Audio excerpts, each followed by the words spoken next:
धवलमुखी भेषरे दर्शन देउछन्ति बलांगीर अधिष्ठात्री देवी माँ समलेश्वरी। धवलमुखी भेषरे भक्तों दर्शन देउछन्ति माँ समलेश्वरी।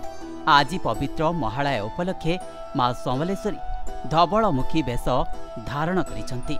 प्रति वर्ष दशहरारे महालय ठारू माँकर भेष धवलमुखी भेषरे दर्शन देइथान्ति। 10 दिन जाए माँ 10टी भेषरे भक्तों दर्शन देइथान्ति। एही समय माँकर स्वतंत्र नीतिकांति सहित पूजा अर्चना होता है। सबुदिन आमर समले माँ लाल बेश धारण करसन। आज हूँ महालय से लगी माँ धला बेश धारण करटा देखबार लगे आज आम सकालू उठिक आसीचु आ बहुत भल लगुच। जिते दर्शक बंधु आए से जिनिस देखबे समस्त को भल लगवा। महालया दिन भल बोलिक आम आसीचु सकालू उठिक मार दर्शन करबार लगे।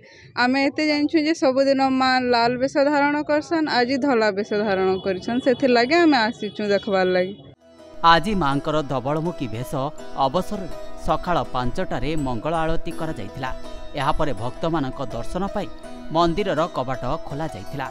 माँकर धवलमुखी भेष दर्शन करने सकाळु सकाळु मंदिर रे श्रद्धालुंकर भिड़ देखा मिली।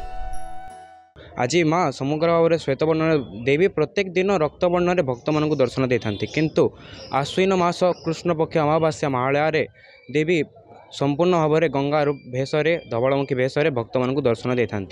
शास्त्र में अच्छे कि पितृश्राद्ध पर गंगा स्नान करने आवश्यक कहीं किंतु समस्ते गंगा गए जापारती नहीं। देवी स्वयं को गंगा रूप में दर्शन दे था। यही भेषरे देवी को दर्शन कले गंगा स्नान फल मिलता है और कोटि जन्मर पाप क्षय था। जय मां। जे घोर 4टारू लोक मानकर समागम चली आके भी चलबा। आज आमर संध्यारे आरती भी अच्छे महाआरती। बलांगीर शरचंद्र मिश्र रिपोर्ट, प्रतिदिन टीवी।